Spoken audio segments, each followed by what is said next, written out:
मरे घर पनिया पिलाई दी है जान गे, कफन ओढ़ाई दी है टूटत ही जब प्राण गे।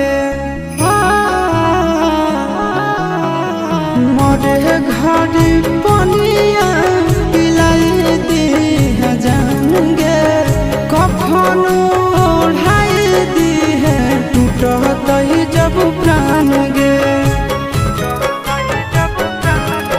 हगे हमारा से तोरा जाती प्यार होता भेंट सक छात कर लगे। हगे सोनाया गावा हो भरती पाटनवा में आके